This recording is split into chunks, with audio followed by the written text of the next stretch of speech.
Good morning, ladies and gentlemen. This is J.R. Moore coming to you live from deep in the mountains of the Missouri Ozarks on Friday, the 6th day of September, year of our Lord 2019. Welcome to the John Moore Show. We begin our shows with something very important that should be done in every school every morning. That would be the Pledge of Allegiance. I pledge allegiance to the flag of the United States of America and to the republic for which it stands, one nation, under God, indivisible, with liberty and justice for all. Our prepper tip of the day, I want to encourage everybody to stock up on durable, emphasizing the word durable, winter clothing. You don't want to go to REI, or your local sporting goods store, for what I'm talking about. No, you don't want to go there. You want to go to the places where the ranchers and farmers and construction workers get their durable winter clothing. What they sell at the sporting goods stores is not meant for long-term hard use. It won't stand up, it won't last. What the ranchers and farmers and construction workers use, that's what stands up to long-term use outdoors. Word to the wise, especially if you live in areas that typically don't get very much winter south of the Mason-Dixon. A word to the wise. I think now is the time to be doing that. We have a patient waiting in the green room, my friend Tom Berryhill. Tom is a gentleman who began a quest to become part of the ham community about half a century ago. This is just over half a century ago. He eventually made that his career, not ham radio, but the area of electronics, radio frequency engineering, related matters. We're going to be talking about emergency survival communications this morning. Good morning, Tom. Morning, John. Another nice sunny day in Missouri Ozarks. How you doing? It is. It's going to be in the mid-90s and high humidity, so welcome to the Midwest. I'm doing great, sir. Well, we talk every week about the role that ham radio plays in emergencies, and I'm here at the website now of the Amateur Radio Relay League. That's ARRL.org. It's Alpha Romeo Romeo Lima.org. They have an article titled Information Resources Concerning Hurricanes, and they have a special page set up that you can click onto. It says, this page includes information and news summarizing the preparations and response by amateur radio, ham radio volunteers, who are supporting emergency communications in areas that may be or have already been impacted by these hurricanes.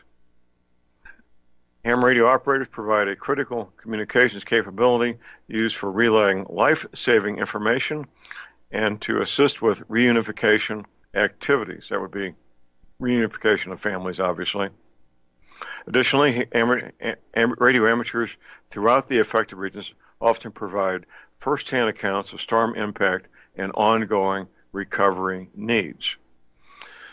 So we would talk about this every Friday, Tom, but here we are in the middle of it.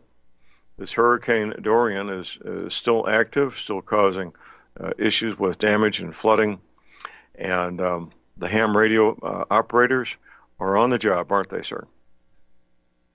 Yes, they are, John. They're out there setting up their networks. I have not listened myself, been so busy working lately, but I plan to listen over the weekend and just see what's going on. I would suggest that anybody that wants to tune into this obtain a single sideband type of receiver. It doesn't have to be real expensive. You should be able to hear these people on the air, and they should tune around 7.25 megahertz plus and minus. Between 7.25 and 7.3 megahertz, they'll hear most of the activity for these emergency networks that are on the air. And that activity will be going pretty much 24 hours a day, won't it? Well, pretty much. And then at nighttime, they may move up to the 75-meter band, maybe around 3.8 megahertz to 4.0 megahertz. In that range, it may be even lower than it could be around 3.7. But you'll find the networks. It won't be too difficult to locate them. There'll be a lot of traffic on there. Just tune around. You will need single sideband equipment. You cannot pick this up on a real cheap shortwave type receiver. It has to have single sideband capabilities. And I would always suggest that anybody purchasing a shortwave receiver make sure you have those capabilities, because any government traffic on there that you might want to listen to would also be single sideband. And then you can also use it for AM, so you could pick up any type of shortwave broadcast as well. But anyway, and Morse code, if you wanted to listen to that, if you're trying to learn the code for just as general interest, is not required anymore for ham radio, but a lot of people are studying and do want to learn it, so that type of receiver would assist in that effort. But John, the emergency networks typically will operate on 40 meters during the day. That's the around 7.25 megahertz plus minus some from there, and you can find them. And then also at nighttime, so much of that traffic has gone to the lower frequencies because of the propagation. It just works better at night on the lower frequencies, so it'll be in the 75 meter band. Well, we spend, us Americans, we spend a lot of time watching fantasy on television and movies. This is the real deal. This is real men and real women dealing with a crisis in their face, and some of these broadcasts could literally be a matter of life and death, where somebody is trapped, someone needs assistance for medical needs. The reality of this is really in your face, isn't it, Tom? Yeah, it is. Yes, it is. And also, John, if anybody in Florida, for instance, or in the southeast along the coast, will probably hear a lot of traffic on VHF, also the 2 meter band especially. There'll be a lot of activity on there. It could be repeaters. If the repeaters are off the air, you'll hear what's called simplex, where it's just point to point from one radio to another without the assistance of a repeater.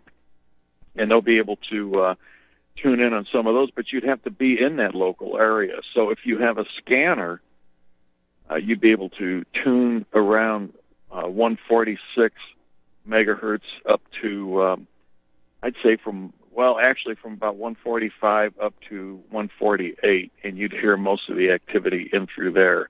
There's all types of channelized frequencies that have been established over the years, and it's just hard to say which one would be in use in that area, but you have to be close in for that type of work.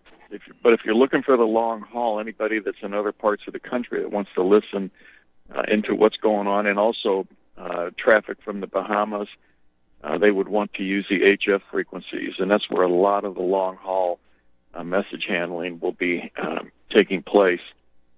So it's wise to have both types of radios. Well, the Bahamas is a English-speaking part of the world, a British territory, actually. So I would expect almost all the communication coming out of there on ham radio would be in the English language, wouldn't it?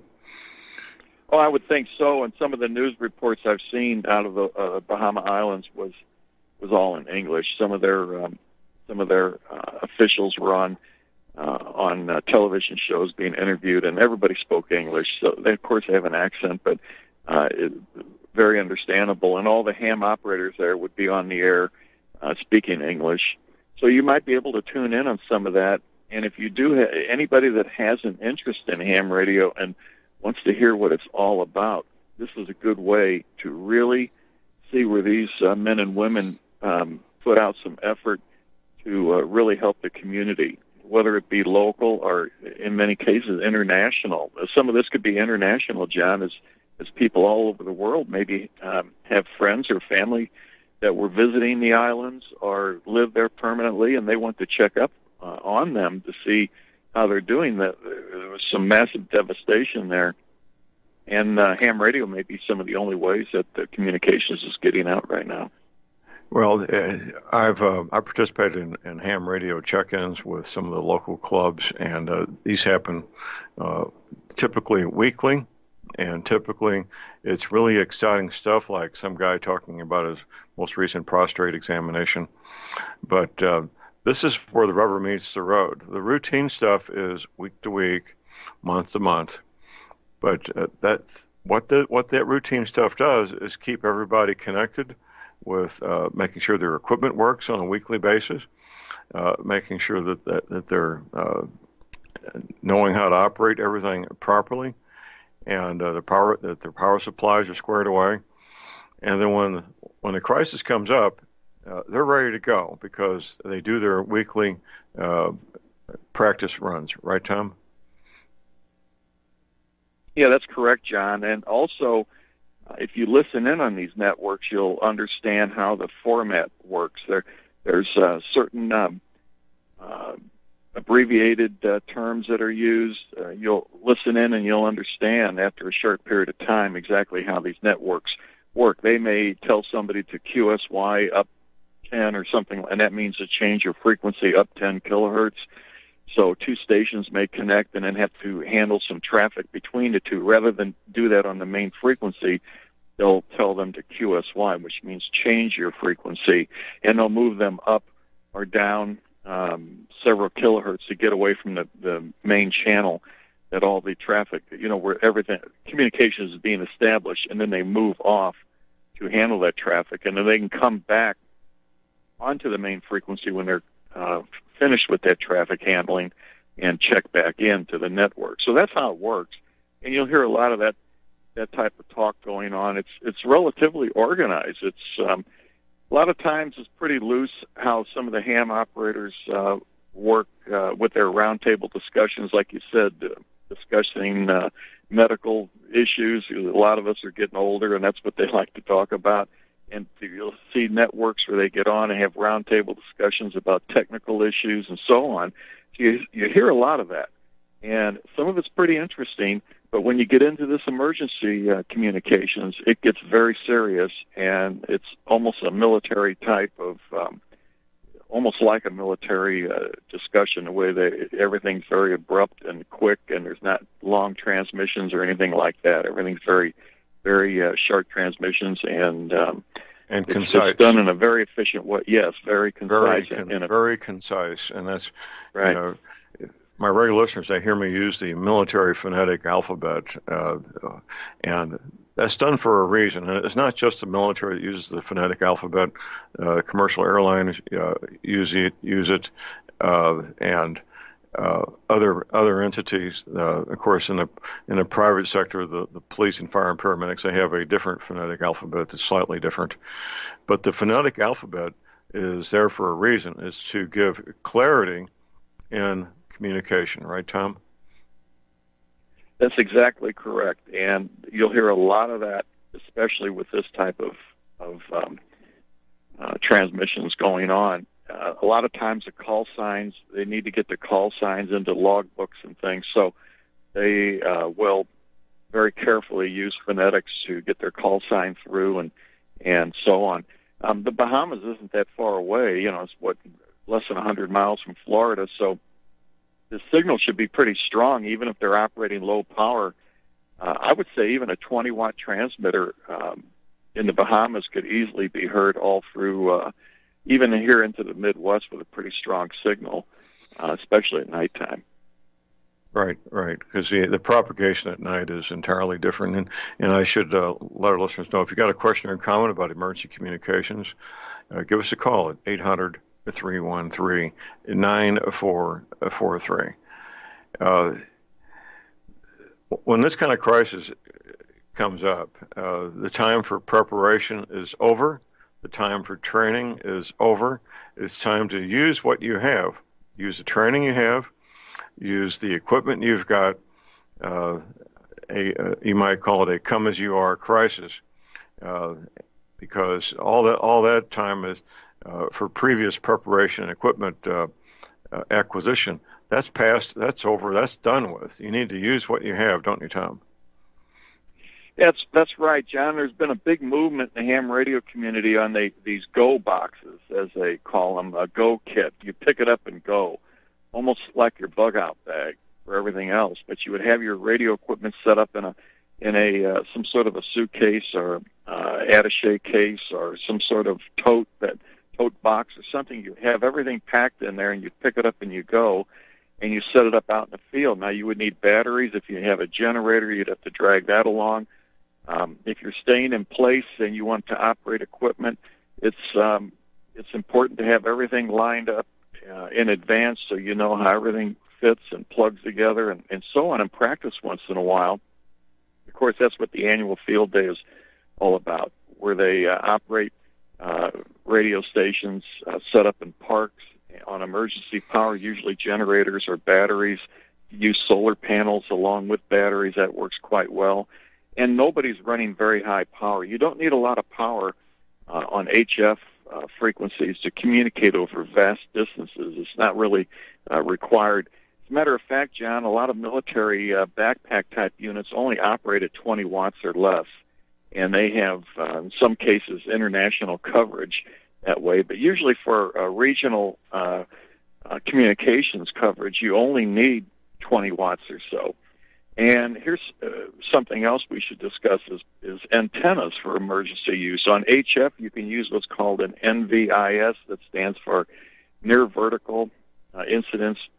I forgot the last word. Anyway, it's where the radiated power goes almost straight up into the ionosphere and is reflected back down, almost straight back down, but over a wide area. So it goes up and then comes back down and spreads out. And with just a few watts of power, you can cover an entire region, maybe 200 to 300 mile radius around where your transmitter is, very quickly, easily, with perfect coverage. It's pretty easy to do, and the antenna doesn't have to be very high. It's just a wire strung up through a tree is good enough, but you want that wire to be horizontal to the ground. So if that antenna is horizontal and just a few feet off the ground, sometimes it works better than an antenna that's very high. That acronym is Near Vertical Incident Skywave. Near Vertical Incident Skywave. We have a break. We'll be right back.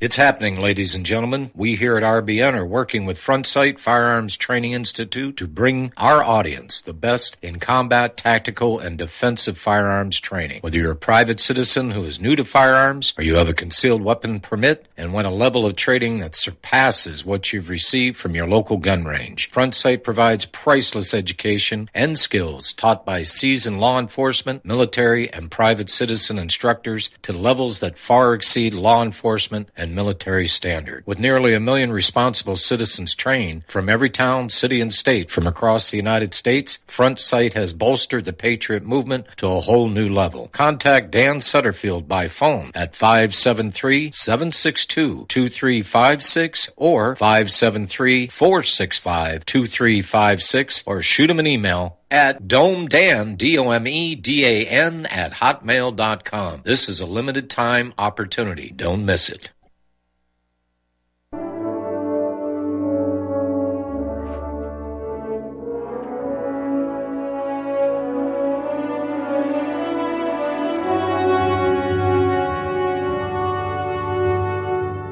All right, we're back. This is Jeremy. We're here on Thursday. Friday. Excuse me. It is Friday, the 6th day of September. We are going on a cruise. We're going on a Caribbean cruise. Hurricane season will be over. All the hurricane damage will be repaired. Everything will be looking sparkling new and beautiful, the places we're going to. Leaving Florida the 6th day of February, returning a week later, the 9th of February, 9th of February, returning the 16th. And Valentine's Day will be right in the middle of this. So it'll be a fun cruise. It'll be a romantic cruise. Leon Green will be going with us. I was talking to Sam Andrews last night. He hopes to get word soon that his wife's vacation schedule will allow her to go with us, and Sam, of course, on this cruise. Get the details at my website at thelibertyman.com. If you don't have internet access and you would like a nice full-color brochure mailed to you, give Betsy Murphy, our cruise director, a call. 636-530-9502. I say again, 636-530-9502. Tom, we're using terms here, terminology, that people that are not part of the ham community, they've never heard this language before. It sounds very technical. It sounds very exotic. It sounds like something that would be very difficult to learn. But and I keep emphasizing, we routinely have 8-year-old boys and girls passing and getting their ham radio license. It's not that complex. Once you get into it, you realize the utter simplicity, don't you, sir? Yeah, John, it's really simple it's simpler than ever to get into this. The rules have been relaxed over the past 20 years or so because the technical requirements have been reduced. The equipment in the old days, when I got started, it was very crucial that you adjusted the transmitters properly so you didn't cause interference to other radio services. Therefore, the technical requirements, even at the entry level, were a little higher than they are today. And now the equipment is all plug and play. You really don't have to know every little detail about what's happening. You can look at it like a car. You don't need to know what's under the hood to drive a car, but some people like to know what's under the hood. So you can study those technical issues if you want to, but it's not really required to use the equipment. You do need a basic understanding about what's going on, but I think anybody that obtained the study guides from the American Radio Relay League at arrl.org, if they obtain those study guides and use some of the online sample test questions and studied this information for I'd say 2 or 3 weeks, even a few hours a night, I think they would be ready to take that test, and they would have no trouble passing it the first time out, and they'd be on the air in a very short period of time. Absolutely. Well, the first thing people want to do before they get their ham radio license and study for it, they want to start buying radios before they've even began the process of understanding ham radio, joining a club, studying for their test. That's got it backwards, doesn't it, sir? Yeah, that's true. You don't want to put the cart before the horse. And, John, every beginning ham operator usually makes the same mistake. They run out and they buy an HT or a walkie-talkie. Right. Everybody is so used to these cell phones. You pull this little cell phone out of your pocket and it works no matter where you are. Ham radio is totally different. There is not a huge infrastructure of cell towers and all of this, and ham radio does not go through the cellular network. And that's the beauty of it. If the whole cell system is shut down because of emergencies or destruction by storms or war or anything like that, the ham radio equipment most likely will still be able to get on the air and be useful because it doesn't rely on any infrastructure. The infrastructure is the equipment that you have in your possession, and then the station at the other end, who you're talking to, they have their infrastructure, the same setup as you. So your antenna, your power supply, whether it be batteries or solar panels or generators or utility power, if it's still on and operating, you have that in the equipment and the antenna, your microphones, telegraph keys.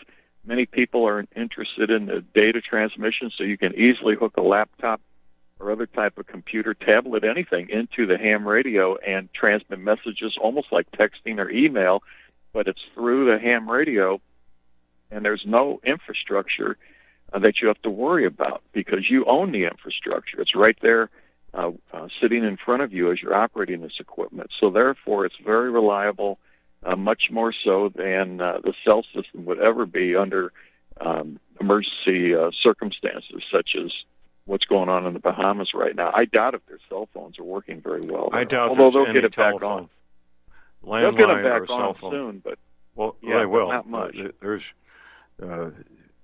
aid is coming from all over the planet to help the Bahamas, but at this moment, I doubt there's any landlines or cell phones, either one, working in the Bahamas of any kind.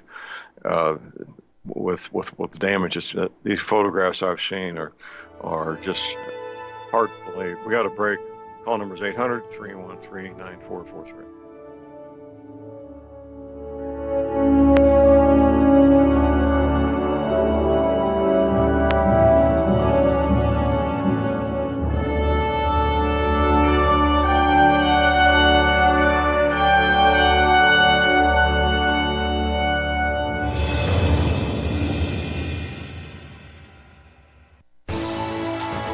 You are tuned in to the Republic Broadcasting Network.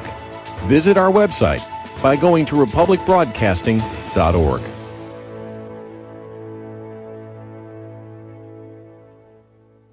Here at Front Sight, my experience has been amazing. I've been here now 2 days. I have a 2-day course. I have a 4-day course. Because of my schedule, I took a 2-day course. And just learning so much about the operation of a firearm, the safety of a firearm, how to hold it properly, how to shoot it, how many times to shoot. So much stuff that I had no idea about. The instructors were patient. They're very calm. They recognize that people are inexperienced, and I certainly am and was better now than I was 2 days ago. But they take your time. You can ask the dumbest question, and Lord knows I asked a number of them, and they very patiently responded. So you just know a lot more about safety, about protecting yourself and protecting your loved ones, which is what this is all about. I took the course with my girlfriend, Nina. It was a lot of fun. And one of the things that they do is they have you train with somebody else, like Nina. Nina's behind me. We both hear the same instruction, and so if I miss something, she can correct me. If she misses something, I can correct her. It also makes you feel more relaxed because you're with somebody you know, and you're with another person who knows about as much or about as little as you know, and so when they fumble around and you're watching them, you don't feel quite as stupid if you fumble around. You can also watch somebody get better and better as you've gotten better and better, so you have some sort of bar so you can tell how much better you're getting. The other thing is, it's just a collegial atmosphere. Nobody felt pressured, nobody felt stressed, nobody was screamed at, and some people had been here before, others were coming here for the very first time. It was a lot of fun, and a lot of different people coming from different parts of the country, and I met a lot of interesting people since I've been here. One of the reasons I wanted to come to Front Sight is because I'm a big proponent of the Second Amendment, which is the right to keep and bear arms. People don't really quite understand what the Second Amendment means often. I learned the difference between the kinds of firearms that civilians use that are protected by the Second Amendment and those that are not. The other thing is, what this place shows you is that the Founding Fathers got it right when they felt that the best way to secure a guarantee against a tyrannical government is an armed citizenry. And everybody here is armed. Yet people are responsible. They know what they're doing. They know how to use firearms, and there was no sense of danger whatsoever here. I think that's what the Founding Fathers thought. They thought that everybody, ages, I think it was 17 to 45 or so, were part of the citizen militia, the citizen army, not government army, but citizen army, in order to protect against a tyrannical government. And it shows you in an environment right here at Front Sight that people who are armed, who are responsible, are in fact safe people and can make the environment even more safe. One of the great things about Front Sight, assuming that, for example, you're a teacher and you are thinking about carrying concealed, they will simulate what it's like for a bad guy to come into a classroom so the teacher can have a sort of real-world type of experience and know how to respond and know how to react. He also will provide a free course for any teacher who wants to take one. Come here and you'll see for yourself. There's a lot of stuff you don't know. So I urge anybody who's got a firearm, anybody who's thinking about getting a firearm, to come to Front Sight and take a course.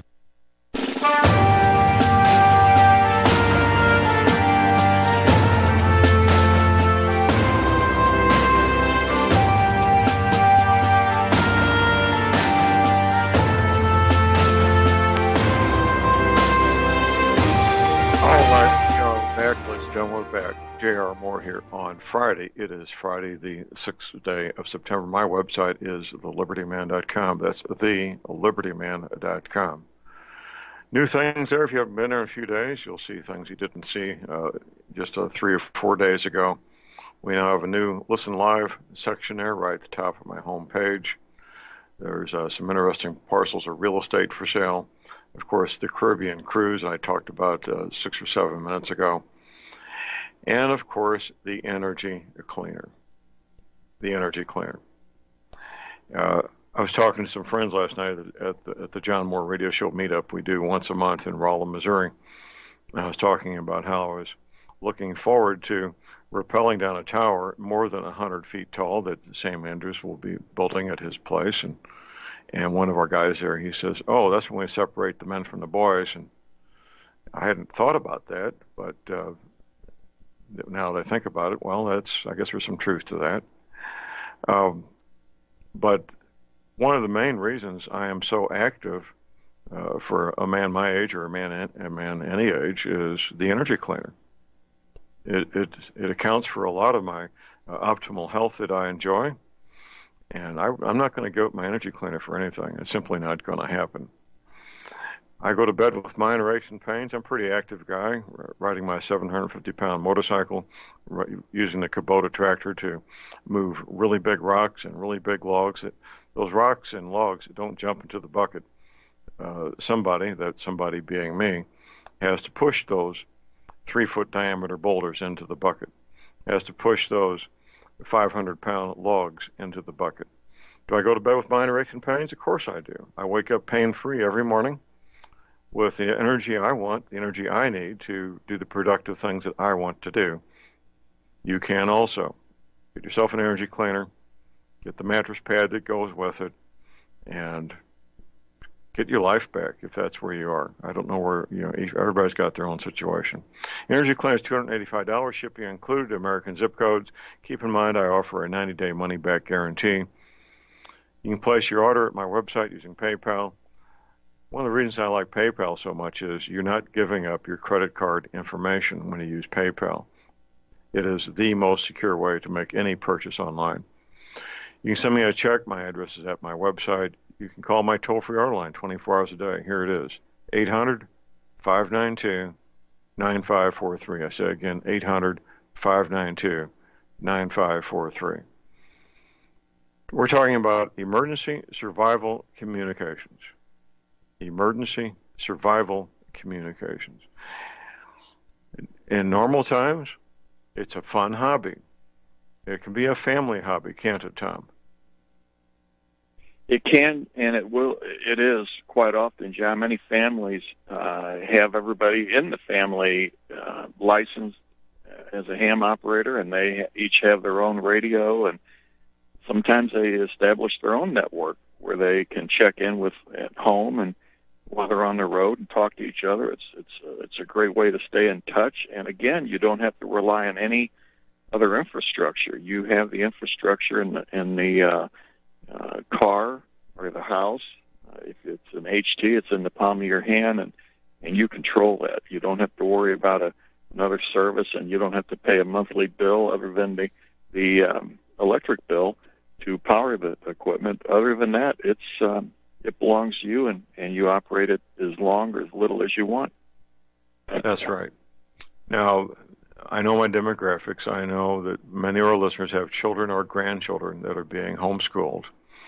This is an ideal way to bring into the homeschool environment high-quality training, high-quality education, and making it fun at the same time. As I've said before, Tom, children's activities are typically youngsters emulating and pretending to do what adults do. In this case, the 8-year-olds can do the same things the grandparents do at the same level, can't they? Yeah, that's very true. And if you have children or grandchildren younger, I see ham operators that are 10 years old nowadays. A lot of these young kids get into this, John, and they soak it up like a sponge. They pick up on this really quick, and they become quite proficient at a very young age. And by the time they're an adult and ready for get out in the working world, they are a force to be reckoned with. I'm serious. I've seen it many times. And some of these young people go on to very, very lucrative careers in electronics, communications, and computer technology, anything that works along with ham radio. They started learning the ropes at a very young age. It's almost like an apprenticeship in your chosen area of interest. So if you're interested in computers and communications, you can tie the two together and work with it and learn as you go through ham radio. Same with electronics, any of it. It's an amazing and interesting way to learn. It is. We got a caller in Holy Red, Jerry in Texas. Good morning, Jerry. Good morning, Tom and John. Enjoying the show. quick question I get. Well, it's probably not that quick. But anyway, I was talking to a ham that lives up north of me a little ways, and he, kind of like you, Tom, he's had a pretty long history in radios and antennas and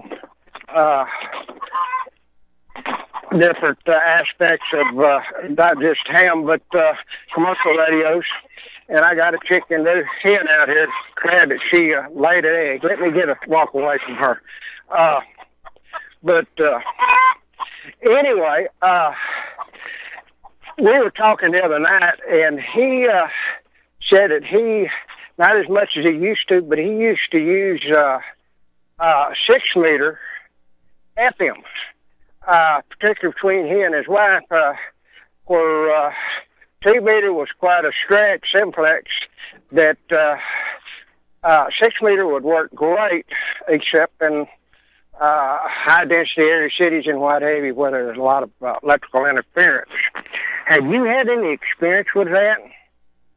I've got to spend more time with him, but yeah, 6 meters is a great way to go. I've operated 6 meters before, and I've also said before, if you watch what the commercial users are doing, look at what, for instance, here in Missouri, and John, you know that. Remember when the Highway Patrol used the low band VHF frequencies around 42 megahertz? They would have very similar propagation to 6 meters, which is 50 to 54 megahertz. But the Missouri Highway Patrol used low band and 42 megahertz, and they would cover vast areas, huge portions of the state. And they had many different troops, but they would cover very wide areas. There were no repeaters or anything, and they used 100-watt mobile units, and their base stations were around 250 to 300 watts. And, John, you have one of those base stations. Did you know that? It's in that trailer by your house. Yep. We have that. We have some pretty high-tech equipment here, including a Harris transceiver. Right. And that 6-meter equipment will cover quite a wide area. It's just that it's not as popular. It's not as popular, Jerry, as it used to be, mainly because of the 2-meter repeaters and the 450 megahertz repeaters. They've become popular, especially in metropolitan areas. But you get out into the rural areas, 6 meters works really good. And I haven't researched it, but yeah, well, that's what I'm saying. I understand there may be 2 or 3 6-meter repeaters around here. Well, I got to thinking, and I get dangerous when I do that. Think that is, but the beauty part about this with 6-meter, you can do FM, AM, and sideband real easily. Of course, you got to have different antennas for each. But and a tech can use 6-meter, which opens up a whole new world over 2-meter in my way of thinking. Now, here's my big question. I was looking at antennas, particularly mobile and base antennas on vertical for FM particularly, and they're kind of far and in between. But I run across something yesterday that was telling me that a 2-meter 5/8 wave can also be used as a quarter wave 6-meter. Is that true? Well, a quarter wave on 6 meters, you have to, here's the formula, Jerry. You take 234 divided by the frequency in megahertz, and that will give you the length in feet of a quarter wave radiator for that frequency. So just take, for instance, say 50 megahertz. So you would take 234 divided by 50, and that would tell you how many feet that antenna would be. I'm thinking around 6 feet or so, something like that. Somewhere around that range is a quarter wavelength. And now here's what you can do. Yeah, I've done this many times. I'll take a 2-meter whip antenna, which is 19 inches long, and that will operate as anytime you have an odd multiple of a quarter wavelength that will still present very close to a 50 ohm load to the transmitter. So you can take a 2-meter antenna, 19-inch whip, not a gain antenna now, just a regular quarter wave whip, 19 inches on 2 meters, will also work on 450 or the 450 megahertz ham band. So you can use it as a 3/4 wavelength antenna, since it's an odd multiple of a quarter wave, and that will still present a pretty good load to the transmitter. The reflected power will be low. It'll work pretty good. I was doing that years ago, and it worked quite well. I'm sure you can do the same with 6 meters.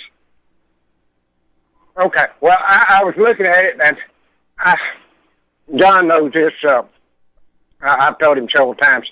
I'm dyslexic, and I learn different from a lot of people, and it takes me a while to wade through it. But and then I have to ask a lot of questions, and some people get frustrated with because it's repeat questions, maybe in a different way. But it's a struggle for me to comprehend. Once I get a hold of it, it's not a problem, but it's just grabbing it. But I was just curious if that would work. Living out here in a rural area like we are, the more I read and consider the 6 meter, the more I like it. And I talked to a ham that lives, in Temple, Belton area, just north of between Austin and Waco. How far and last year, oh goodness, air miles, I'm going to say about 60 miles, I guess. I really haven't measured it. Yeah, over flat land, I don't think you'd have too much trouble talking that distance on simplex.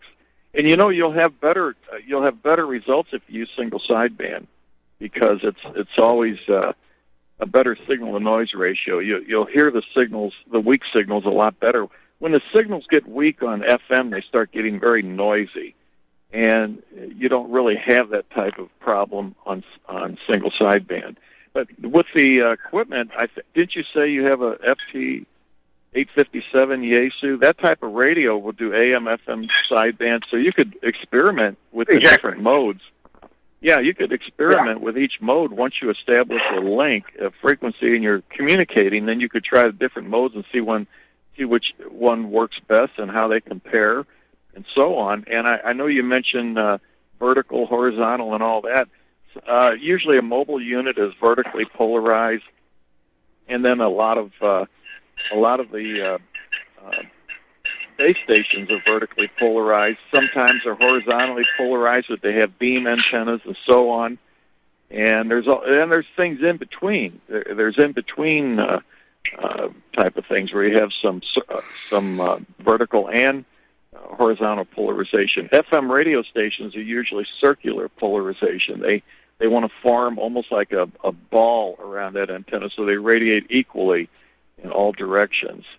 So sometimes you can experiment with that. That's pretty much what a vertical antenna is a radio antenna, isn't it? Well, somewhat. But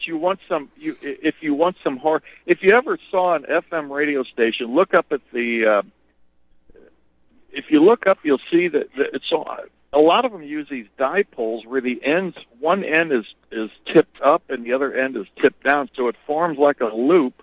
But where it comes around, the ends go up and down, and so they have a little bit of vertical and some horizontal off the main dipole, and that gives you both types of polarization, and that's called circular polarization. Yeah, that's how, and you can experiment with this. And 6 meters is very easy to do this because the antennas are not that big. 2 meters would be the same way, and you could if you would go online and just research circular polarization antenna, and you'll see some diagrams. You'll see it's actually rather simple.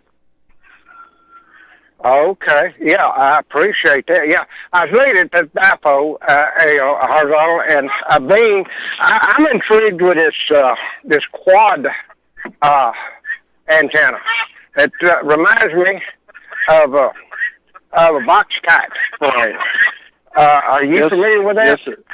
Oh, yes, Jerry. I built one of those in 1968, and had it mounted on about a 30-foot telephone pole. And we used to use bamboo poles that were left over from shipping carpet. And you'd make a base plate for those, and it just had 4 bamboo poles spread out, and you strung the wire around the extremes of those poles and set up the quad. It was really a crazy looking thing, but they worked quite well. They're very directional, and they would really increase your effective radiated power as well as the directivity.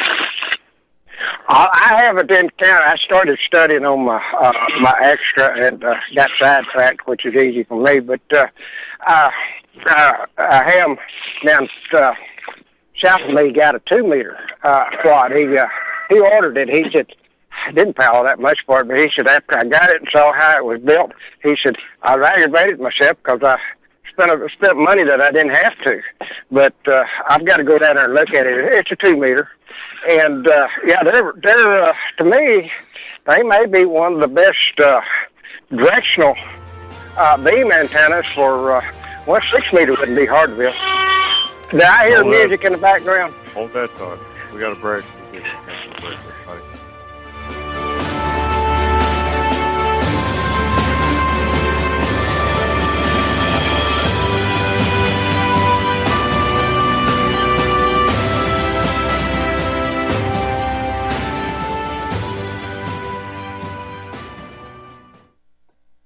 Republic Broadcasting Network depends on listener support of our advertisers and of our sponsors. We'd like to especially thank all of you who have taken advantage of our fundraiser with FrontSight Bonus. Those who are now FrontSight members, please train as soon as possible for your sake and for that of our nation. And please consider sharing your training and what you've learned when you arrive home. Republic Broadcasting Network has to stop promoting this fundraiser on air and on the website in just a few days. Dr. Ignatius Piazza, president of FrontSight, made a gracious exception to his no media rule for us at Republic Broadcasting Network. Thank you, Dr. Piazza. And once you've been to FrontSight, feel free to call your favorite host and share your experience on the air. We can continue this fundraiser without media help, but it'll be totally up to the listeners to spread the information. Please call Dan Sutterfield in Missouri at 573-465-2356, 573-465-2356. That's 573-465-2356.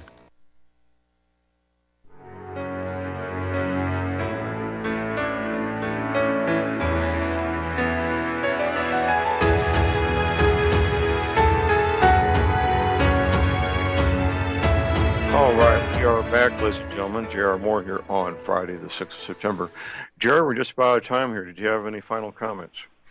Well, I'll get out and let y'all wind up. John, thanks for taking my call and having Tom on. And Tom, thank you so much for sharing your knowledge with us ham radios. It's always, I can't wait for Friday morning. But y'all have a good weekend. Thank you. Appreciate the call. Well, Tom, we lost 95% of our audience during that discussion with Jerry. And audience, this is your heads up. When you heard Tom and Jerry talking there, they were talking about things that are really quite simple. Once you become part of the ham radio community, once you join your local ham radio club, the fog, the lack of knowledge will clear up, and what Tom and Jerry were talking about will be just part of who you are. Right, Tom? Oh, that's real true, John. And what we were talking about was rather simple. In fact, Jerry even said that his friend purchased this quad antenna for 2 meters, but once it arrived, he saw that he could have built it very simply himself. And they can be built with plastic water pipe and just string some wires around it. And that's what we were talking about, some really basic things, but it's a lot easier sometimes when you actually see it. But if you get into ham radio, you'll start seeing these different antenna types. You'll meet other people that are experimenting and trying different things. You get on the air with them and try out the designs. You can design your own antenna, put it up, get on and talk to somebody and compare results with maybe the antennas they've built or purchased and they're experimenting with. There's all types of discussions going on the air as well as the emergency communications. But the idea behind it is we're a public service. The amateur radio operators are a public service, and that's the reason it's still in existence after all these decades. Starting in the early wireless days, that's how the Titanic communicated, as it was, they were trying to get help as it was sinking, and there were ham radio operators in those days, and it just has become what it is today, very sophisticated equipment, but yet still easy to operate. And you can learn these things in just a few weeks of study, and you can be on the air and trying out these communication modes yourself. So it is kind of exciting. It's a lot of fun. You meet some very interesting people along that journey as you get on the air and communicate with people all over the world. It's a lot of fun. And then some of these things we talk about will become easier to understand once you get involved with it. There's a high likelihood we have people listening right now on Friday the 6th of September that are not able to talk to loved ones in the southeast part of this country because the cell phones are down, the landlines are down, and that's anguish, that's concern, that's worry. That doesn't have to be. It is because people don't have ham radio equipment and know how to use it.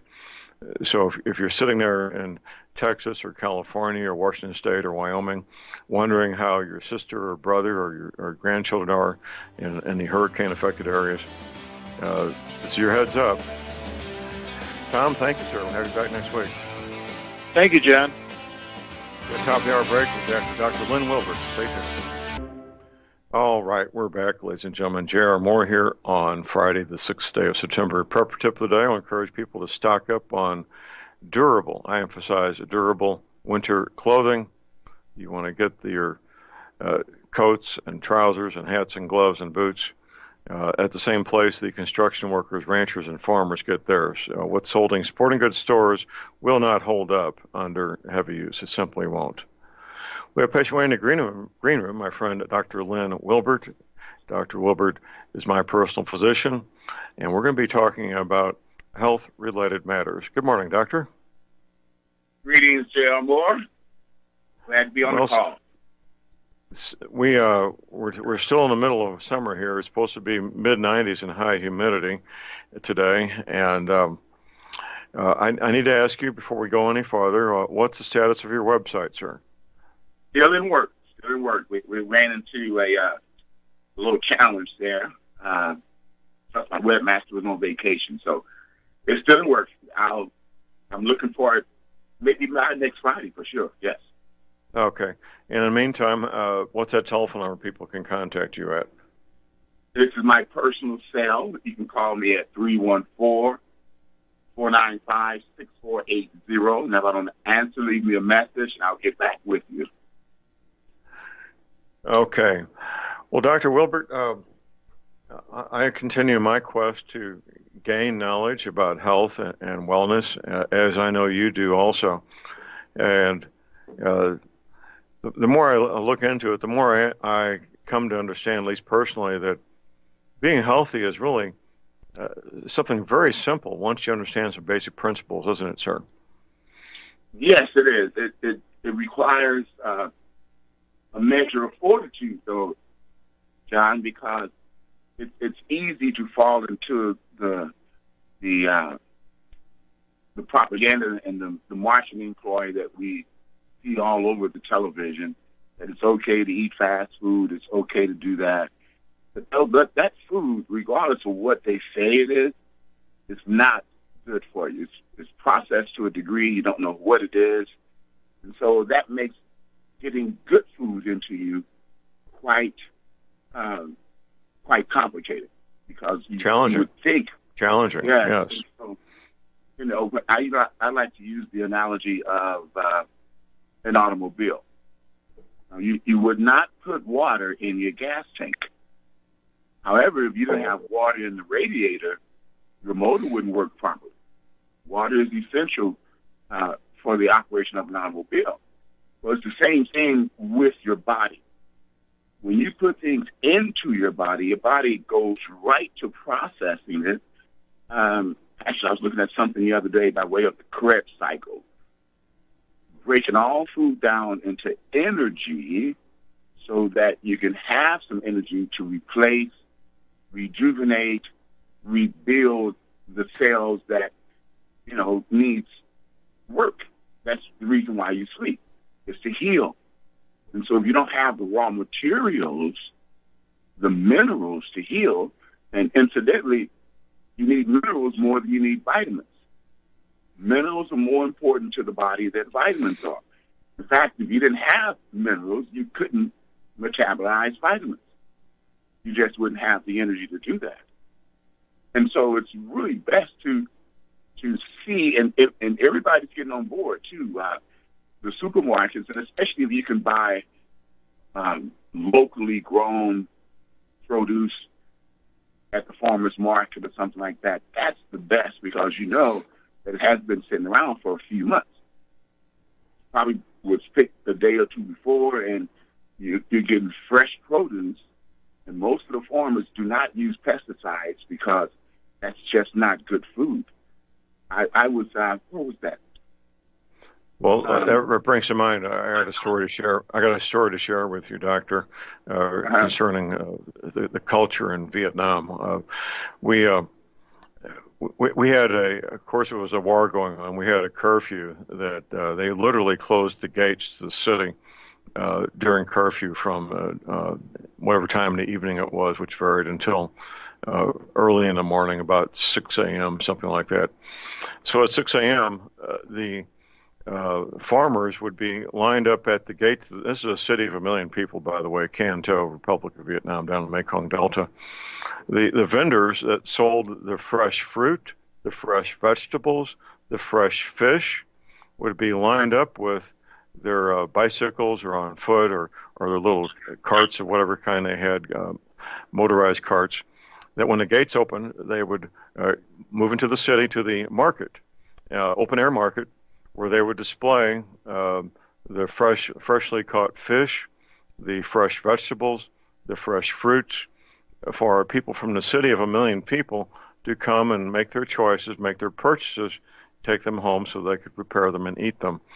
And I have no doubt whatsoever the same protocols exist today, except there's no curfew since the war is long over, that the people growing the fresh vegetables, catching the fresh fish, they still do the same thing that they've done for literally centuries in these open-air markets where people come and make their choices of fresh vegetables, fresh fruits, and fish caught only hours before.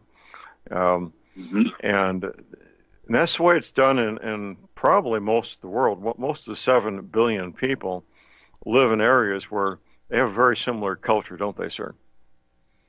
They certainly do, John. My son is a chef, and he did a 2-week internship off the Amalfi Coast, southern Italy. And he says, Dad, we need to either live there or go back and visit real soon.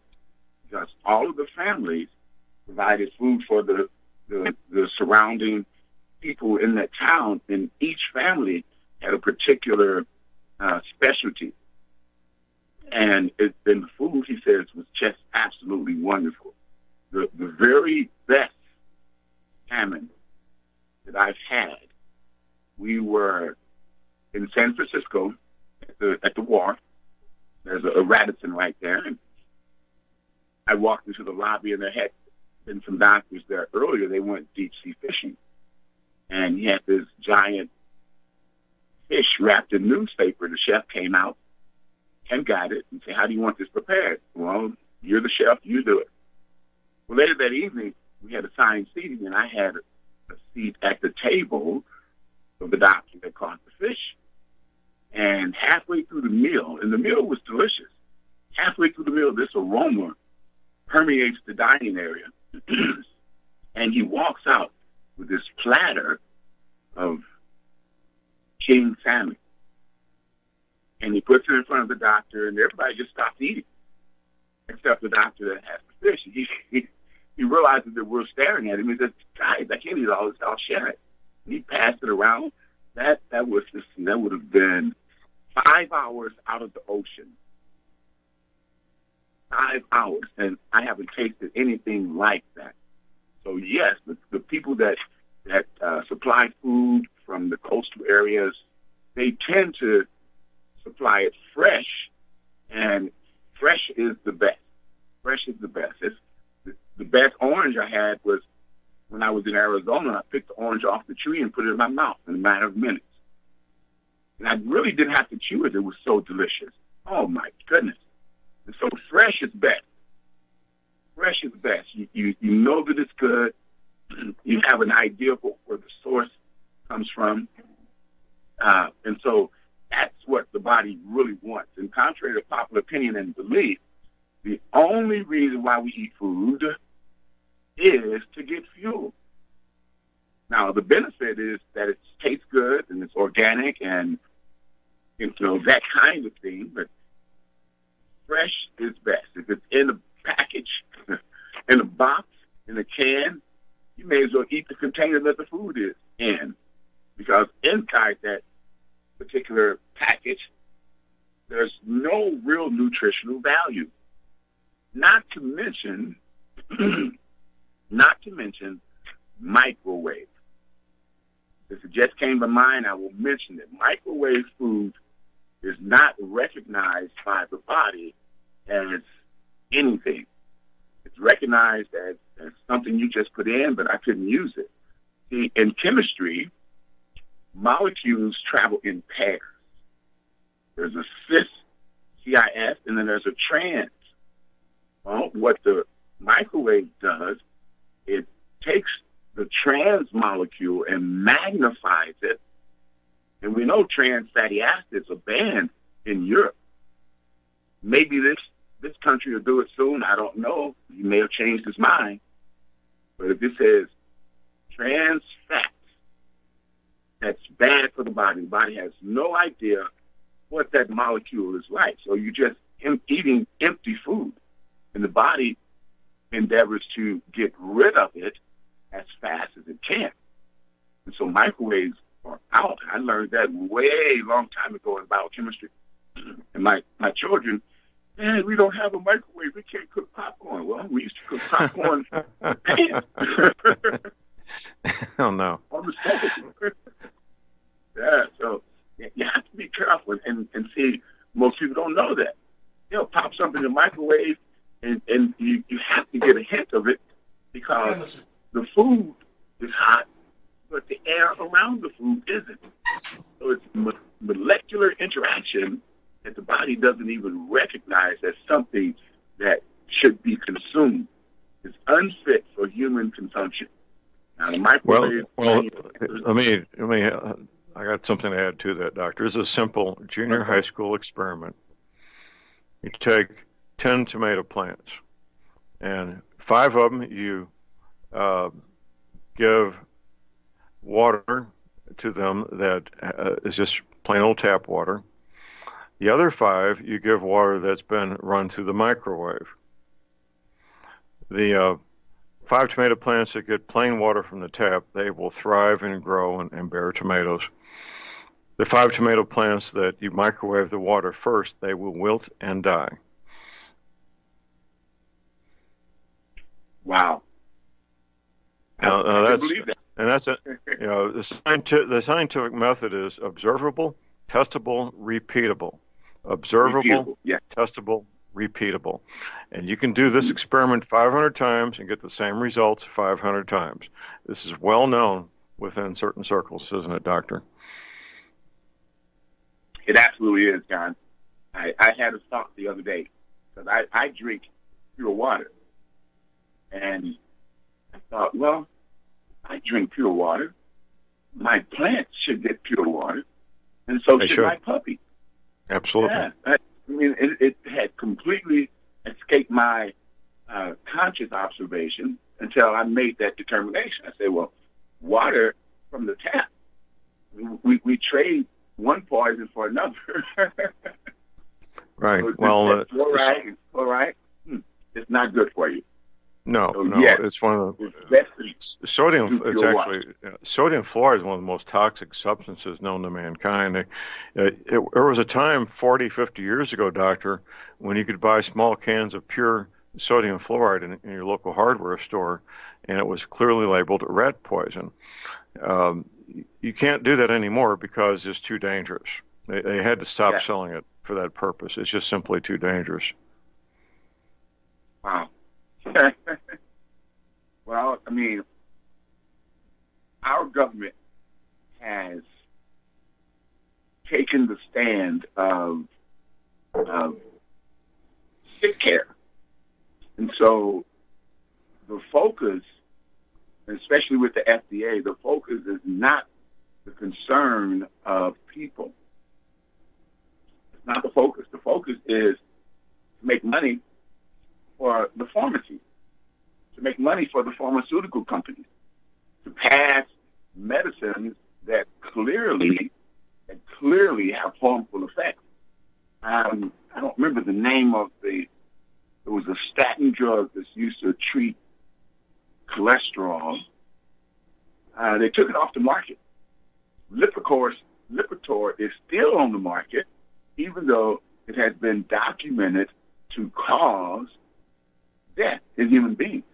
And the only reason why it's on the market is because they have enough money to pay the families of their lost loved ones and still market this poison that's supposed to, quote unquote, help you. And I mentioned on I don't know which call it was, but I know I've mentioned it. The only way that a medication has a perceived beneficial effect is that the medication creates a greater threat to your survival than whatever it is that your lifestyle presented the situation for you. And so what happens is, let's just use blood pressure medication as an example. One day you show up, you stop making blood pressure regulating drugs. You didn't ask why. The doctor just said, well, you have elevated blood pressure. We have to get you on blood pressure medication so that you don't have a stroke or a heart attack in time. And that's fear-based motivation. And most people don't think, well, I didn't need this drug earlier. Why do I need it now? The simple answer is you stopped making the drug. Pituitary, that's the pharmacy factory inside our brain, makes more drugs than the pharmacy factory outside the body. In fact, the pharmacy factory outside your body cannot make all the drugs that we make. But we stopped making them. And the reason being is because you spend more time in emergency mode than you do in healing mode. The simple analogy is you try to go two directions at the same time. You can't do it. You can't do it. Once you start to shut down the pharmacy factory for any emergency, and the number one emergency is emotional upsetness, once you start shutting down the factory, then you have to get back on track, or else you will be taking 1 or 2 pills. 5 years later, you're taking a 3. 10 years later, you're taking 4. And that just doesn't logically make sense to me. It would seem like that if you started taking blood pressure medication, that you take it for a while, you modify your lifestyle, you exercise, get the right food in, drink enough water, learn how to deal with the stresses of life, hang out with people. Hold that thought, doctor. Hold that thought. We got a break. Call numbers 800-313-9443. We'll be right back.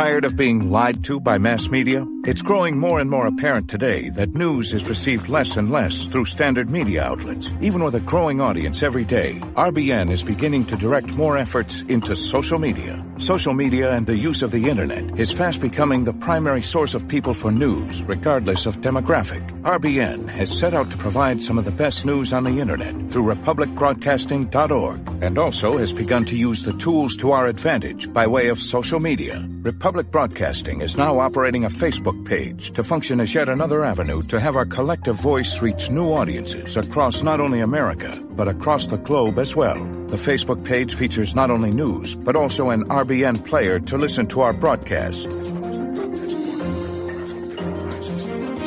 Get involved by visiting facebook.com/Republic Broadcasting and liking our page and share it with your friends and family, because you can handle the truth.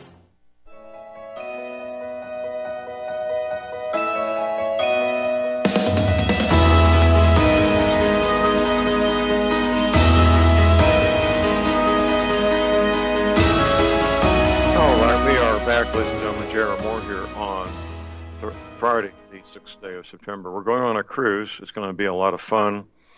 Everything in the Caribbean will be rebuilt and spanking fresh new. Leaving Florida the 9th day of February, returning a week later, the 16th. Valentine's Day falls right in the middle of our cruise. Leon Green's going with us. We hope to get word soon in the next week or so that Sam Andrews and his wife will be coming with us. Of course, I'll be there. This will be my deal, and we're going to spend a lot of time together, having fun times, educational times, exchanging idea times, and get the details at my website at thelibertyman.com. If you don't have internet access, give our cruise director, Betsy Murphy, a phone call. She'll mail you a nice full-color brochure. Betsy's phone number is 636-530-9502. Visiting with Dr. Lynn Wilbert. If you need to contact Dr. Wilbert for a private consultation or to become a client of his, just give him a call at 314-495-6480. Let's continue, Doctor. All right. Moore, we were on the subject of why you take medication, and I'm not anti-medication at all. I am. You need to... Well, if you have no choice, I mean, obviously, if you got no choice, if you got an organ transplant, you need to have medication to keep that from being rejected. But in general, I'm pretty much against it. Right. I remember one time, it was some time ago, where I had this increased awareness in my lower spine, and it was funny. Dr. Moore would work on me. I'd say, Doc, is there anything else you can find to work on? No, Dr. Moore, that's it. Okay. But during that time, I would take 4 Advil before my morning session of clients. And then in the afternoon, I would go home and rest, and then take 4 more Advil to complete the rest of my day. Now, if you think medicines have side effects, have a different thought. Medications don't have side effects. They have direct effects.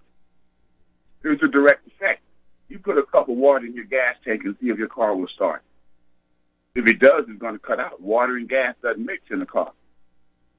So that simple analogy is enough for you to say, all right, kidney, all right, liver, because that's who has to filter the poison out. I apologize to my liver and my kidney. I said I won't do this much anymore, and I haven't had to do it. But what I figured out was what precipitated the onset of increased awareness. See, we use the word pain. Nobody wants pain. No one wants pain. Well, yes, you do. Yes, you do, because that's your body's attempt. Its last attempt to tell you that the heart is in trouble. The heart is in trouble. If your body is telling you something and you didn't run into a brick wall or have a motor vehicle accident or some kind of physical trauma, then your body is responding perfectly to the stimulus you provided. That's called lifestyle. Lifestyle is the stimulus which will determine your length of time on this planet. And so if you develop a lifestyle where you're concerned about the economy, you're concerned about the political arena, you're concerned about everything except you. See, you can't do anything about the politics. Well, we can make a small dent, but there's no reason to get upset about it. Emotional upsetness is the biggest bear you will ever have in your life. And if a bear comes at you, you better run. I mean, some people are frozen with fear, but other people take flight. It's the sympathetic fight or flight response. And so here's another analogy. There's a small town of about 100 people, and their business is a pharmaceutical factory. Well, here comes a family of bears out the mountains, and guess what? The pharmaceutical factory shuts down, and then the town figures out what to do with the bear. Well, we voluntarily allow the bear into our lives by allowing ourselves to get upset about anything. See, your healing system, your subconscious part that was here when you came here as an energetic being, your subconscious was full grown at that moment, but there was no physical organism. So your subconscious knows how to run a physical body, and it runs it perfectly. Perfectly. What's wrong with my knee, Doc? Okay, let me start all over. The human body is a perfect stimulus response organism. We are the only creatures, meaning we're part of creation. Creation is perfect. What part of man is perfect? Hold that thought, Doctor. Hold that thought. We have a break. We'll be right back.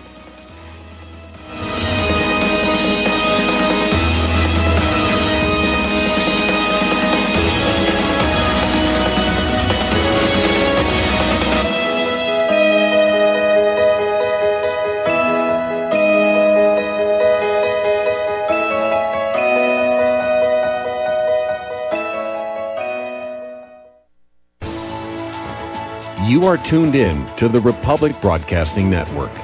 Visit our website by going to republicbroadcasting.org.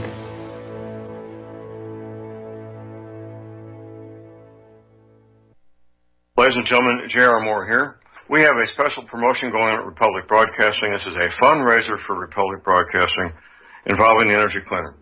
Mail me a postcard. My address is at my website at thelibertyman.com. We pick a postcard every other Thursday. When your postcard is drawn out, you get to buy an energy cleaner for $215 instead of $285, $70 discount. $200 goes to Republic Broadcasting. You also get a 10% discount on my mattress pads.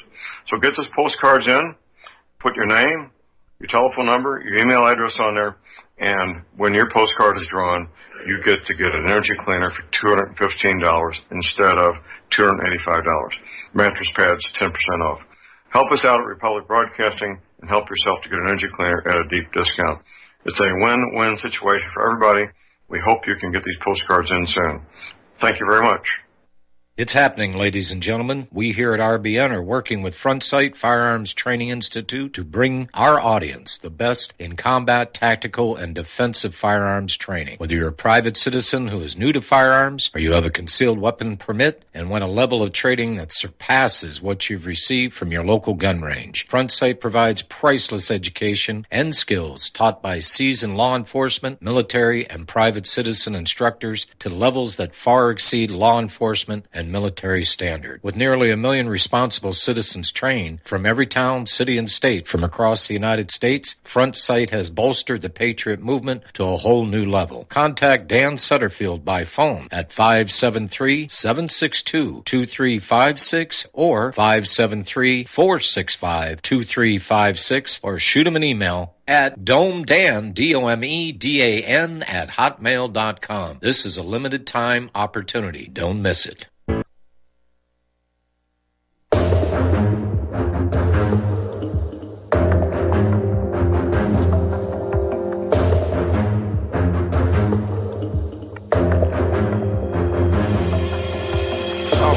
back, ladies and gentlemen, to J.R. Moore here on Friday, the 6th day of September.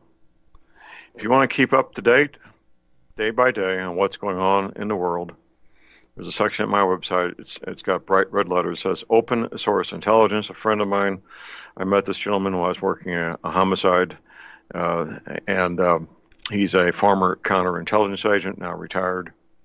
He puts this together every day. It's a lot of work. When you see what he puts together every day of the week, you'll be amazed. It's a lot of work. Open Source Intelligence, giving details of what's going on around the planet in the United States, South America, Europe, Africa, Asia, everywhere except the Antarctic, as far as I can tell. A lot of interesting articles there, new ones every day of the week. So if you want to stay up to date, that's a great way to do it. Also, when it comes to health and energy and well-being, you might want to consider doing what I do, and that's get yourself an energy cleaner. I use mine every night. I go to bed with minor aches and pains. I wake up refreshed after a great night's sleep, pain-free, ready to hit it the following day. You can also. What are you waiting for? Why procrastinate? If you are a doubting Thomas, I encourage you to be a doubting Thomas. Well, I have something to give you some peace of mind. That's my 90-day money-back guarantee. That's from me to you personally, a 90-day money-back guarantee. Get the details at my website where you can place your order for your energy cleaner and your mattress pad. You can call my toll-free R line 24 hours a day. Here it is, twice slowly, 800-592-9543. I say again, 800-592-9543. Visiting with Dr. Lynn Wilbert, my personal physician. If you want a private consultation, you would possibly become a client of Dr. Wilbert, just give him a call at 314-495-6480. Let's continue, Doctor. All right, J.R. Moore. We were on the subject of creation being perfect. Now, early on in my education, I went to a junior college, and one of the classes that I elected to take was Logic 101. And I sat in the front row. And I listened to this guy, very dapper dude, had a nice trimmed Fu Manchu beard. He wore dinner jackets. It made so much sense to me. I got an A in the class, and then the other few classes was English 101, psychology, sociology, the introductory classes. Right. And I'm thinking this is going to be simple. College is going to be real easy. And then the next semester, I had math and engineering classes, and then I had to study. But what I got from the logic class is that if it doesn't make sense, then it's illogical.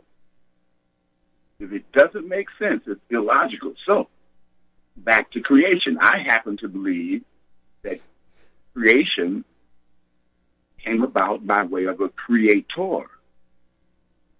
Now, in the scientific community, we have identified this creator as an intelligent designer. They don't say God or anything like that. It says intelligent design. It's like taking pizza ingredients and throwing them up in the air and they fall perfectly on your pizza crust. No, that doesn't happen. What about the Big Bang Theory? Well, if you ever blew up a firecracker, you can't find pieces of it. Or you could, but they'd be scattered all over the place. So even if it was a Big Bang Theory, who organized the outcome of the bang? Okay, the creator. So we're on the same page. Man is part of creation. Man and woman, part of creation. So if creation is perfect, what part of humankind is perfect? The design. The design of the human never changed. Our Creator did not take 4 million people, send them back to the human manufacturing company, like a recall, Toyota, Ford. They've had recalls over the years. So our Creator did a 4 million people recall, sent them back to the human factory, and improved on the design. that would be not true. So from the beginning of mankind to now, the design of the human hasn't changed. Therefore, the design is perfect. The design is perfect. And it's taken me over 30 years to come to this conclusion. We are perfect manifestations of imperfect thinking. If you hang out with a 3-month-old baby, which I do, I have one, she's 4 months old, she smiles when she sees Papa, my son's youngest. Most babies are happy all the time unless they need some care. Hug, change, food. And since they don't know how to verbalize themselves, they'll start screaming at the top of their lungs to get your attention. Oh, she's fussing because I haven't. No, she's not fussing. She doesn't know what fuss means. You're transferring that energy to her. And so as human beings, we learn that emotional upsetness is okay. It isn't. The chemistry you produce from having a less than positive thought is foreign to the body. It's acid-based, sure, but it's not something that the body was designed to handle because you weren't supposed to have a less than positive thought. And so you use your normal alkaline acid neutralizing systems, whether it's lungs or circulatory, you use your normal systems to neutralize the acid from, I call it stinking thinking. If you knew, and I know, that's why I don't do it anymore, but if a person knew and believed that emotional upsetness is the worst thing you could do to yourself, it's like taking out this long, say you got a 14-inch machete, you just got angry over something. Well, go ahead and stab your liver multiple times and let it hemorrhage and see how long you live. The body is designed to respond perfectly to the stimulus you give it, and the stimulus is lifestyle. If you knew how devastating the destruction is, and we've all seen pictures of tornadoes and hurricanes, devastating. If we knew the destruction that it caused, we would never do it again. We'd spend the rest of our life learning how to be upset. Well, how can you not get upset? Don't. Or stay in a positive mindset, which begins with thinking. Thinking. I heard, I've seen it. What were you just thinking? Oh, nothing. They hold it. You're awake, you're conscious, and you weren't thinking anything? Well, you just weren't conscious of what you were thinking. It's called random thinking. It's called random creation. And if you're randomly creating your life, that's what life you will have. Contrary to popular opinion and belief, you only have one thought at a time. And you can control that thought. Now, yeah, you may run off road a time or two, but get back on road really fast. Instantaneous reset, which is what I'm training my clients and myself to do. Nothing upsets me. Nothing. Notice how good it feels after you get angry and upset, and you breathe in, you feel really good after that, don't you? No, you don't. Man and woman were the only aspects of creation that can control our internal and external environment. We're in control of our internal environment. What we put in, what we drink, the food we eat, the exercise we get, the quality of rest we get, and most importantly, monitoring our thoughts. Thoughts are things. Thoughts affect matter. We'll get into that conversation a little later on. But thoughts are energy. And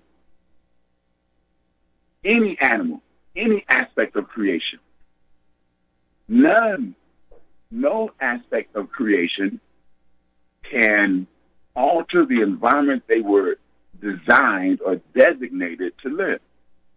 For instance, I saw a movie, and I never wanted to see it until I watched it. It's a penguin movie. They got 2 of them out. And they document how they procreate. And the female species walks 70, 80 miles to the ocean to get food, and then walks back 70, 80 miles to feed the male and the young penguin that the male is responsible for keeping warm. And so she brings enough food back to feed the both of them. And this goes on family after family, centuries after centuries. They can't change. That's how they're programmed. You'll never see a beaver living in a treehouse. But if we wanted to live in a tree, we build a treehouse. Man, woman. So we can dictate our environment based on what our manifestations or our aspirations. No other creature can do that. None. Contrary to popular opinion and belief, I like that statement. Animals do not control their feelings or emotions. They respond to the energy of mankind. They respond to the energy. And so I have all animals love me. All babies love me. Most people love me, which is, I don't really mind. Right. But I recall a story. I was getting ready to buy a car for my daughter. And I walked up to the gentleman, and he had this giant Rottweiler in the backyard, just off leash. Oh, don't worry about it. We got electric fence. Okay, good. The next day, I stopped by because I thought he was there. I'm knocking on the door. No answer. I'm knocking on the door. No answer. And I look around behind me. There's this giant Rottweiler staring at me. I'm going, what happened to the electric fence? So I started talking. I say, well, it's obvious there's nobody at home. I'm going to knock one more time, puppy, and then I'm going to leave. And we're looking at each other because I've got about 10, 11, 12 weapons. You only got one. That's your mouth. And I will give up an arm just to puncture your ribs so you can't breathe. I'm sure you know that, right? And we don't want this conversation. We don't want this confrontation. And I walked right past him with no fear. I've had dogs all my life. I don't fear dogs. Walked right past him, got in my car, and I went, whew, I'm glad you were listening to me, puppy. And he walked right back around in the backyard. See, animals respond to the energy of humankind. They can't control their environment. You'll never see a badger living in a tree. That's a water animal. You never see a lion living in the ocean. That's a land animal. However, we can live in the ocean. We can live inside of a mountain. We can live on the moon. We can live in whatever environment we choose to create. So with that being said, man or woman, when I say man, I include the women too, because they can have some emotions and attitudes as well. We control how we feel if we can control our thoughts. So you have thoughts, then you have feelings, and then your body will generate an energy associated with that feeling. That's the energy in motion. That's emotion. So in order to control your emotions, you must control your feelings. In order to control your feelings, you must control your thinking, which is the most difficult thing for us to do. And so when we use our mind to modify our lifestyle, the body responds perfectly. Our long bones, legs, thighs, arms, they are designed, just by design alone, to live 120, 30 years. The heart, by design alone, is designed to live for 5 lifetimes. That's about 400 years. So the question is, why do we wear out our knees and hips? Why do we leave here because of heart attack? is because of the choices you make in your life. And especially this time of year as we're making a seasonal transition, the whole planet is making a seasonal transition. At the end of the summer, leaves are changing already because they know that they're not going to be able to get as much sunlight. It's going to get colder. The leaves will change colors. They'll fall down, and then they get ready to do it again in the spring. That's the normal pattern of the environment we live in. And so you must modify your choices as we transition, as we go into this seasonal transition. And one of the things that most people don't realize is that when you're cleansing, it's a cold or a flu. That's called a cleansing. And the reason why you're cleansing is because the survival system knows that you've accumulated too much acid and that the heart is threatening to check out. And your brain knows that if the heart checks out, guess what? Everybody else has to as well. Now, you may survive a heart attack, and then they teach you how to live differently. They make you join the I Survived the Heart Attack Club. Give you a little hat and a little T-shirt, and they teach you how to handle stress, hang out with people you love, eat more vegetables, which this time of year is recommended. This is the last month for melon, otherwise it's going to be out of season. If you happen to be cleansing, if you're cleansing in the upper respiratory tract, we call it a cold. If you're cleansing in your muscles and your joints, that's called a flu. In any of those situations, it's always best to eliminate fruit. Eliminate fruit. Fruit are cleansers. So you're already cleansing.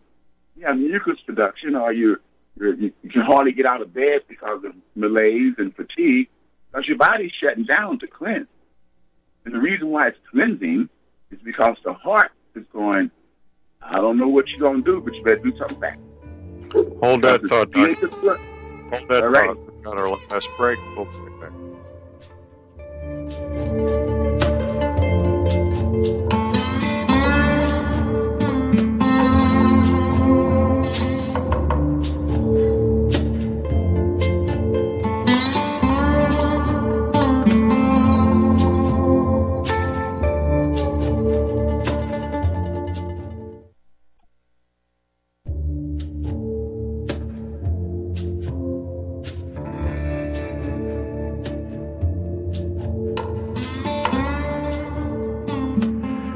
All right, we're back, ladies and gentlemen. J.R. Moore here with Dr. Lynn Wilbert. If you need to become a client of Dr. Wilbert's or like a private consultation, just give him a call at 314-495-6480. Doctor, we've got about 3.5 minutes here, sir. All righty. So we got around to the chemistry of the body, which is pH, alkaline versus acid. Every cell in your body can handle acid, which equals an itis of some kind, an inflammation, except the heart cell. You have arthritis, colitis, cholecystitis, sinusitis, otitis, conjunctivitis. There's an itis for every acid accumulating environment. And we have perfect systems to buffer that environment in order for the blood pH to stay 735 to 745. That's a narrow 1/10 range. You don't have to think about it. It's like trying to think about how many red blood cells you have right now. You have no idea. But there's a part of you that does. Red blood cells only live 120 days. So you got to have some in the hopper. You have some in the incubator. You got to recycle the ones that just got recycled to end of their lifestyle. And so that's something that goes on automatically. It's called your healing system. So whatever condition you think you have is a perfect response to your lifestyle.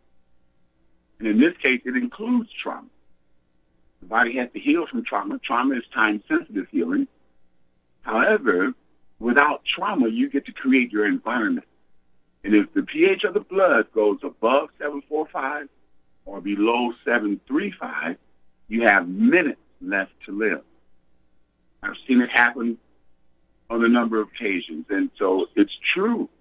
It's what I learned in chemistry, what I learned in physiology. And so how do you control the environment? You control your lifestyle. You eat whole food, now more vegetables and fruit. Drink pure water, half your body weight in ounces of water. Focus on your breath. Focus on your breath. If your shoulders are holding hands with your ears, lower your shoulders and pay attention to your breathing. If you're holding hands with your shoulders and ears, that's called stressing. So make sure you pay attention to your breath, get plenty of exercise, rest, clear your day before going to sleep. When you wake up, be thankful you woke up and prepare your day. And then most importantly, control your thinking. The most important aspect of your life is controlling your thoughts. And you can control your thoughts.